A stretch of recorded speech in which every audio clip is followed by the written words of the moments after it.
जय हिंद दोस्तों। Daily current affair में आप सभी का स्वागत है। आज हम पढ़ते हैं 24 और 25 अप्रैल के करंट अफेयर को देखते हैं। तो हमारा भैया फर्स्ट क्वेश्चन है, किस कंपनी को भारत में काम करने के लिए शीर्ष 25 सर्वश्रेष्ठ कंपनियों में स्थान मिला है। यानी किस कंपनी को भारत में काम करने के लिए 25 सर्वश्रेष्ठ कंपनियों में स्थान मिला है। तो भैया मिला है इसको SKF को। हमारा बी ऑप्शन इज करेक्ट है। अब इसके बारे में जान लेते हैं। SKF इंडिया में काम करने वाली शीर्ष 25 सर्वश्रेष्ठ कंपनियों में से शामिल है। SKF इंडिया वेयरिंग्स और सेवाओं को देश में अग्रणी प्रौद्योगिकी और समाधान प्रदाता को 2023 के लिए भारत में काम करने के लिए शीर्ष 25 सर्वश्रेष्ठ कंपनियों में से मान्यता दी गई है। इसके अलावा SKF इंडिया को मैन्युफैक्चरिंग सेक्टर्स के दूसरी सबसे अच्छी कंपनियों में नामांकित किया गया है। नेक्स्ट क्वेश्चन देखते हैं, किस देश ने अपना पहला पृथ्वी अवलोकन उपग्रह टाइफा 1 को लॉन्च किया है। यानी किस देश ने अपना पहला पृथ्वी अवलोकन ग्रह टाइफा 1 को लॉन्च किया है। तो भैया केन्या ने लॉन्च किया है। हमारा फर्स्ट ऑप्शन इज करेक्ट है। केन्या का पहला पृथ्वी अवलोकन उपग्रह ताइफा को लॉन्च कर दिया गया है। ये 3 बार असफल रहा है और ये पहली बार ताइफा को सफल प्रक्षेपण किया गया है। इसके अलावा अवलोकन उपग्रह का उपयोग कृषि और खाद्य सुरक्षा पर डेटा प्रदान करने के लिए किया जाएगा। नेक्स्ट क्वेश्चन देखते हैं, मध्य प्रदेश में समावेशी विकास पहल के तहत प्रधानमंत्री नरेंद्र मोदी ने कितने अभियान की शुरुआत करेंगे। तो भैया 9 अभियान की शुरुआत करेंगे। मध्य प्रदेश में समावेशी पहल के तहत प्रधानमंत्री नरेंद्र मोदी 9 अभियानों की शुरुआत करेंगे। मध्य प्रदेश में समावेशी पहल के तहत प्रधानमंत्री 9 अभियान की शुरुआत करेंगे। प्रधानमंत्री नरेंद्र मोदी 24 अप्रैल को मध्य प्रदेश में 9 यानी अभियान की शुरुआत होगी। प्रधानमंत्री नरेंद्र मोदी मध्य प्रदेश में राष्ट्रीय पंचायत राज्य दिवस के दौरान 24 अप्रैल 2023 को समावेशी विकास थीम के तहत 9 अभियान की शुरुआत करेंगे। इस कार्यक्रम की वेबसाइट और मोबाइल ऐप समावेशी विकास भी लॉन्च करेंगे। मोबाइल ऐप में सार्वजनिक भागीदारी व दस्तावेजीकरण को सुनिश्चित करने के उद्देश्य से डिजाइन किया गया है। नेक्स्ट है, विलियम शेक्सपियर की जयंती 23 अप्रैल को मनाई जाती है। उनकी प्रसिद्ध कृति कौन सी है। तो भैया उनकी प्रसिद्ध कृति है हेमलेट, मैकबेथ, रोमियो एंड जूलियट। यानी हमारा सी ऑप्शन इज करेक्ट है। अब इसके बारे में देख लेते हैं। विलियम शेक्सपियर की जयंती 23 अप्रैल को मनाया जाता है। विलियम शेक्सपियर की जयंती 23 अप्रैल को मनाई जाती है। विलियम शेक्सपियर 23 अप्रैल 1564 को इंग्लैंड में इनका जन्म हुआ था। उनकी कुछ सबसे उल्लेखनीय कृतियों में से त्रिशदियाँ हैं, जैसे मैकबेथ, रोमियो जूलियट और हेमलेट। इनकी ये 3 कृतियाँ हैं जो सबसे ज़्यादा फेमस हैं। उन्होंने अंग्रेजी भाषा के सबसे महान लेखक के रूप में कई लोगों द्वारा सम्मानित किया गया है। विलियम शेक्सपियर को अंग्रेजी भाषा में महान लेखक के द्वारा कई लोगों द्वारा सम्मानित किया गया है। नेक्स्ट है हमारा, किस राज्य सरकार ने अपने समुदाय को पिछड़ेपन को तय करने के लिए नए आयोग का गठन किया। कौन से नए आयोग का गठन करने का निर्णय लिया है। तो भैया महाराष्ट्र सरकार ने पिछड़े समुदाय को के लिए नए आयोग का गठन कर रही है। अब इसके बारे में जान लेते हैं। महाराष्ट्र सरकार ने नए आयोग का गठित करने के लिए फैसला लिया है। महाराष्ट्र सरकार मराठा समुदाय के पिछड़ेपन को तय करने के लिए एक नए आयोग का गठन कर रही है। मराठा सामाजिक एवं आर्थिक पिछड़ा वर्ग आरक्षण के लिए राज्य सरकार सुप्रीम कोर्ट कम्युनिटी में यानी पिटीशन दाखिला किया है। राज्य सरकार सुनिश्चित करेगी कि मराठा आरक्षण कानून सभी खामियां दूर की जाएंगी। महाराष्ट्र की प्रमुख योजनाओं के बारे में जान लेते हैं। स्वराधार योजना, घरकुल योजना, नाना देशमुख कृषि संजीवनी योजना है, और महात्मा ज्योतिबा फूले जन आरोग्य योजना है, और मंझी कन्या भाग्यश्री योजना है। नेक्स्ट क्वेश्चन देखते हैं। नेक्स्ट क्वेश्चन है विश्व बैंक के रसद प्रदर्शन सूचकांक 2023 में भारत की रैंक क्या है? तो भैया भारत की रैंक 38 है। हमारा बी ऑप्शन करेक्ट है। अब ये देख लेते हैं इसके बारे में। विश्व बैंक रसद सूचकांक में भारत 6 पायदान चढ़कर 38वें नंबर स्थान पर पहुंच चुका है। भारत में विश्व बैंक के लॉजिस्ट परफॉर्म इंडेक्स 2023 में अपनी रैंकिंग में 6 स्थानों में सुधार किया है। 139 देशों में सूचकांक में भारत की रैंक 2018 में 44 नंबर पर थी, जो बढ़कर अब प्रेजेंट टाइम में 38 पे हो गई है। 2023 में अंतर्राष्ट्रीय शिपमेंट के लिए भारत की रैंकिंग उल्लेखनीय सुधार हुआ है, जो 2018 से 44 से बढ़कर 22 से हो गया है। रसद क्षमता और समानता में भी देश 4 स्थान के ऊपर चढ़कर 48वें स्थान पर पहुंच गया है। समय सीमा के संदर्भ में भारत की रैंकिंग 17 स्थानों में छलांग लगाते हुए एक महत्वपूर्ण सुधार देखा गया है। नेक्स्ट क्वेश्चन भैया देखते हैं। भारतीय वायुसेना की वीरता पुरस्कार से सम्मानित होने वाली वायुसेना की प्रथम महिला अधिकारी कौन है? तो भैया प्रथम महिला अधिकारी दीपिका मिश्रा है। हमारा सी ऑप्शन करेक्ट है। अब इनके बारे में जान लेते हैं। विंग कमांडर दीपिका मिश्रा भारतीय वायुसेना के वीरता पुरस्कार से सम्मानित किया गया है।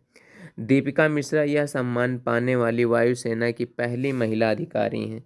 राजस्थान की रहने वाली हेलीकॉप्टर पायलट दीपिका मिश्रा को मध्य प्रदेश में बाढ़ राहत अभियान के दौरान अद्भुत साहस और प्रदर्शन करने के लिए वायुसेना मेडल से सम्मानित किया गया है। वायुसेना के प्रमुख के बारे में जान लेते हैं। Air chief marshal VR Chaudhary हैं। ये भैया वायुसेना के प्रमुख हैं, air chief marshal VR Chaudhary. Next question देखते हैं। भारतीय खिलाड़ी नित्या श्री सुमिति का संबंध किस खेल से है? तो भैया इनका संबंध है बैडमिंटन से। भारत की नित्या श्री सुमित ने हाल ही में आयोजित हुए ब्राज़ील पैरा बैडमिंटन इंटरनेशनल में शानदार प्रदर्शन करते हुए 2 स्वर्ण पदक जीते हैं। 18 साल की नित्या SH6 कैटेगरी में महिला सिंगल्स फाइनल्स में पेरू की ग्रिउलियाना पेओदा फ्लोरेंस को हराकर स्वर्ण पदक जीता है। उन्होंने इस श्रेणी में मिक्स्ड डबल्स का स्वर्ण पदक भी हासिल किया है। नेक्स्ट देखते हैं भैया। नेक्स्ट हमारा क्वेश्चन है क्यूबा के राष्ट्रपति कौन बने हैं? तो भैया क्यूबा के राष्ट्रपति कौन बने हैं? MD कैनल ये क्यूबा के राष्ट्रपति बने हुए हैं। अब इसके बारे में जान लेते हैं। MD कैनल दूसरी बार क्यूबा के राष्ट्रपति बने हुए। इन्होंने इससे पहले MD कैनल 2018 में क्यूबा के राष्ट्रपति रह चुके हैं। कैनल ने संसदीय वोट में दूसरी बार 5 साल का कार्यकाल हासिल किया है। कैरिबियाई सागर में स्थित इस द्वीपीय देश है। इसकी राजधानी है हवाना है। नेक्स्ट देखते हैं। वित्त वर्ष 22-23 में भारत का सबसे बड़ा व्यापारिक भागीदारी वाला देश कौन बना है? तो भैया 22-23 में भारत का व्यापारिक भागीदारी वाला देश अमेरिका बना है। हमारा सी ऑप्शन भैया करेक्ट है। अमेरिका वित्त वर्ष 22-23 में भारत का सबसे बड़ा व्यापारिक भागीदारी अमेरिका बना हुआ है। दोनों देशों के बीच 7.65% वृद्धि के साथ में 128.55 अरब डॉलर का व्यापार हुआ है। पिछले वर्ष 21-22 में दोनों देशों में 119.5 अरब डॉलर का व्यापार हुआ था और 2020-21 में ये सिर्फ 80.51 अरब डॉलर का व्यापार हुआ था। नेक्स्ट क्वेश्चन है U20 सेक्योर वर्ल्ड कप की मेज़बानी किस देश के लिए चुना गया है? तो भैया किस देश को चुना गया? अर्जेंटीना को चुना गया। हमारा सी ऑप्शन करेक्ट है। फीफा ने इंडोनेशिया की मेज़बानी हटाकर अर्जेंटीना को चुना है। यानी मेज़बान देश इस समय अर्जेंटीना होगा। 1977 में इसका आयोजन किया गया था। इसका पिछला संस्करण 2019 में पोलैंड में आयोजित किया गया था, जिसका खिताब यूक्रेन ने जीता था। नेक्स्ट क्वेश्चन भैया देखते हैं, तीरंदाजी विश्व कप में भारत ने कितने स्वर्ण पदक जीते हैं? तो तीरंदाजी विश्व कप में भैया भारत ने 2 स्वर्ण पदक जीते हैं। हमारा डी ऑप्शन इज करेक्ट है। अब इसके बारे में जान लेते हैं। ज्योति सुरेखा वेनम ने 2 स्वर्ण पदक जीते हैं। भारत ने 22 अप्रैल 2023 को अतल्या तुर्की में तीरंदाजी विश्व कप 2023 स्टेज 1 में मिश्रित टीम स्पर्धा महिला व्यक्तिगत कंपाउंड में 2 स्वर्ण पदक जीते हैं। ज्योति सुरेखा वेनम और ओजस परवीन देवोतले ने चीनी ताइपे के चेन ई हवेन और केम ची लून को 159 से और 154 से हराकर मिश्रित टीम स्वर्ण पदक जीता है। नेक्स्ट देखते हैं। नेक्स्ट है भैया, ज्योति सुरेखा वुमेन ने कोलंबिया के सारा लोपेज को 149 146 से हराकर एक और स्वर्ण पदक जीता है। मिश्रित टीम कंपाउंड इवेंट में भारत ने दूसरा विश्व कप स्वर्ण पदक है। और ज्योति सुरेखा विनम और अभिषेक वर्मा 2022 में पेरिस में पहला स्वर्ण पदक जीता था। ज्योति सुरेखा विनम ने महिला कंपाउंड इवेंट के क्वालिफिकेशन राउंड में विश्व रिकॉर्ड की बराबरी की है। देखते हैं भैया, 23 अप्रैल 2023 को किस राज्य में 132वां खोंगजोम दिवस मनाया गया? तो भैया ये किस याद में मनाया? तो ये एक शहीद दिवस के रूप में मनाया जाता है। ये मणिपुर में 132वां आयोजन किया गया दिवस का, ये मणिपुर में आयोजित किया गया। हमारा सी ऑप्शन करेक्ट है। अब इसके बारे में देख लेते हैं। हाल ही में मणिपुर में खोंगजोम दिवस मनाया गया है। मणिपुर के मुख्यमंत्री एन बीरेन सिंह ने 23 अप्रैल 2023 को खेवानचिंग खोमजोंग युद्ध स्मारक के परिसर में 132वां आयोजन में भाग लिया। 1891 के एंग्लो मणिपुरी युद्ध के दौरान मणिपुर में स्वतंत्रता के रक्षा के लिए अंग्रेजों के खिलाफ लड़ते हुए सर्वोच्च बलिदान देने के लिए मेजर पाओना ब्रजबस्सी सहित वीर मणिपुरी योद्धाओं को सम्मानित करने के लिए यह त्यौहार मनाया जाता है, यह दिवस मनाया जाता है। पंचायती राज राष्ट्रीय पंचायती राज व्यवस्था की स्थापना कब की गई? तो भैया राष्ट्रीय पंचायती राज व्यवस्था की स्थापना 1993 में की गई। हमारा फर्स्ट ऑप्शन इज करेक्ट है। अब इसके बारे में जान लेते हैं। पंचायती राज दिवस कब मनाया जाता है? तो भैया 24 अप्रैल को मनाया जाता है।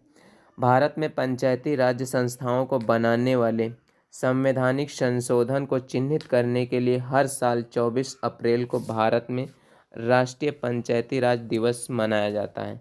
केंद्र और राज्य सरकारों के बाद राष्ट्रीय पंचायती राज दिवस भारत के शासन में तीसरा स्तर है। यह दिन 24 अप्रैल 1993 में भारत में पहली पंचायती राज व्यवस्था की स्थापना का प्रतीक है। यह बिल 23 अप्रैल 1992 में लोकसभा द्वारा और 23 दिसंबर 1992 में राज्यसभा द्वारा पारित किया गया था। इसे 7 राज्यों की विधानसभाओं द्वारा अनुमोदित किया गया था। 23 अप्रैल 1993 को राष्ट्रपति की स्वीकृति से प्राप्त हुआ था। यह अधिनियम 24 अप्रैल 1993 को प्रभावी हुआ था, यानी पूर्णतया लागू किया गया था। भारत में तत्कालीन प्रधानमंत्री मनमोहन सिंह ने 24 अप्रैल 2010 को पहला पंचायती राज दिवस मनाने की घोषणा की गई थी। तो भैया ये मोस्ट इम्पॉर्टेंट है कि पहला पंचायती राज दिवस कब मनाया गया? तो भैया पहला पंचायती राज दिवस मनाया गया 24 अप्रैल 2010 को मनाया गया था। और किसके द्वारा मनाया गया? तो तत्कालीन प्रधानमंत्री मनमोहन सिंह के द्वारा पहला पंचायती राज दिवस 24 अप्रैल 2010 को मनाया गया। पंचायती राज व्यवस्था के बारे में जान लेते हैं।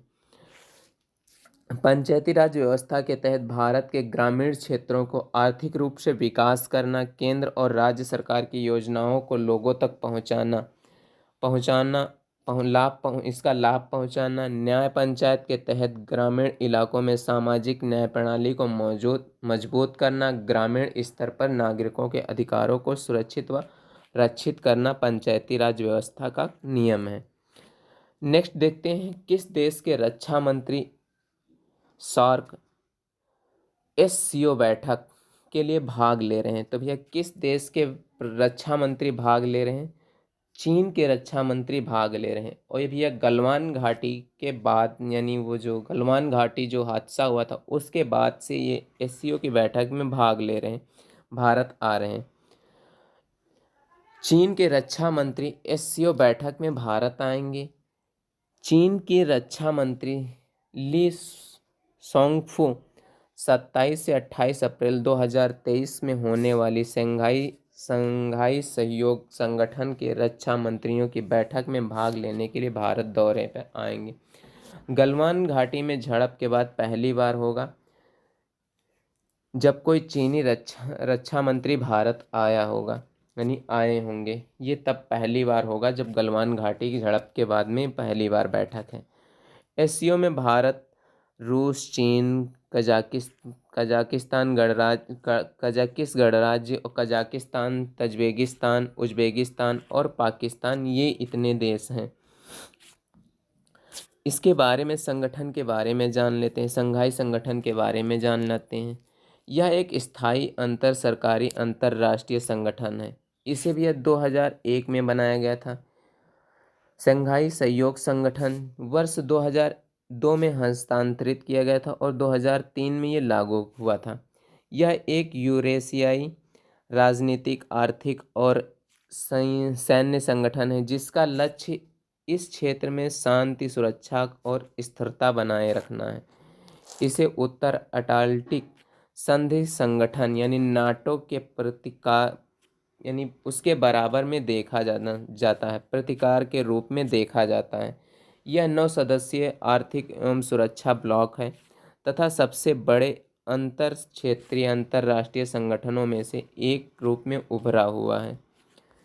नेक्स्ट भी देखते हैं, वर्ष 2001 में एससीओ का गठन के पहले कजाकिस्तान, चीन और किर्गिस्तान, रूस और तजाकिस्तान संघाई 5 के सदस्य थे। यानी इसमें पहले 5 सदस्य थे। कजाकिस्तान था, चीन था और किर्गिस्तान था, रूस था और तजाकिस्तान था। ये 5 सदस्य 2001 में इसके सदस्य थे। 2001 के संगठन में उज्बेकिस्तान को शामिल होने के बाद में संघाई 5 का नाम बदलकर एससीओ कर दिया गया।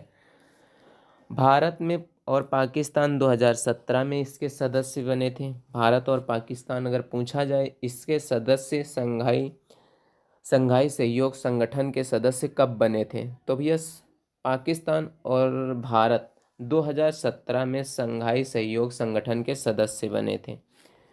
नेक्स्ट क्वेश्चन देखते हैं, किस स्थान पर प्रधानमंत्री नरेंद्र मोदी भारत की पहली जल मेट्रो परियोजना को हरी झंडी दिखाएंगे? तो भैया ये दिखाएंगे, कोच्चि में दिखाएंगे। हमारा बी ऑप्शन करेक्ट है। केरल के कोच्चि में भारत की पहली जल मेट्रो परियोजना शुरू की जा रही है। अब इसके बारे में जान लेते हैं। प्रधानमंत्री मोदी कोच्चि में भारत की पहली जल मेट्रो परियोजना को हरी झंडी दिखाएंगे। जल मेट्रो परियोजना ये इम्पॉर्टेंट है। प्रधानमंत्री नरेंद्र मोदी 25 अप्रैल को केरल के बंदरगाह शहर कोच्चि में के आसपास 10 छोटे द्वीपों को जोड़ने वाली देश की पहली जल मेट्रो को हरी झंडी दिखाएंगे।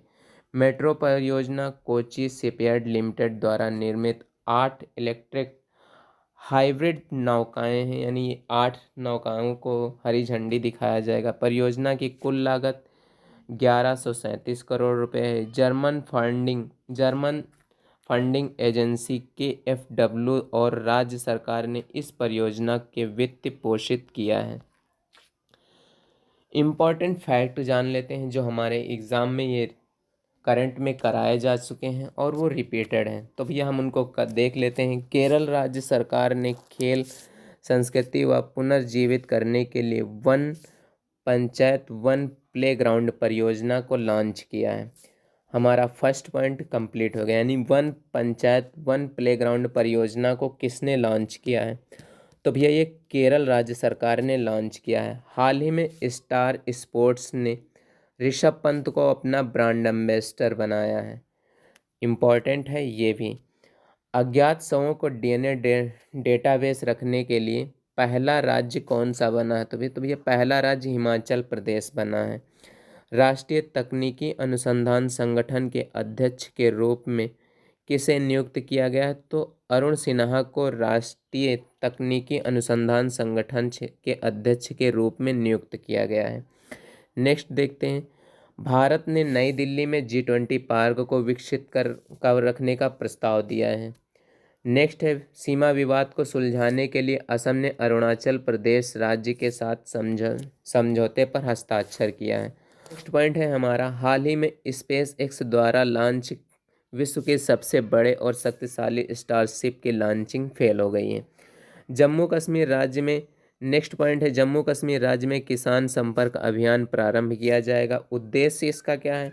जम्मू कश्मीर में कृषि उत्पादन विभाग में किसानों का समग्र कल्याण के लिए किसान संपर्क अभियान का प्रारंभ करेंगे, यानी किसानों को जागरूक करने के लिए यह अभियान शुरू किया गया है।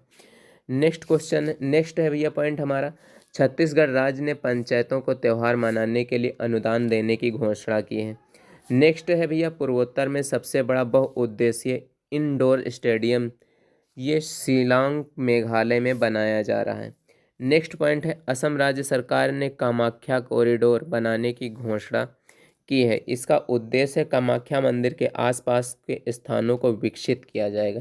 भैया आज के हमारे सारे करेंट अफेयर के क्वेश्चन हो गए। मिलते हैं एक नेक्स्ट वीडियो के साथ में, तब तक के लिए जय हिंद दोस्तों।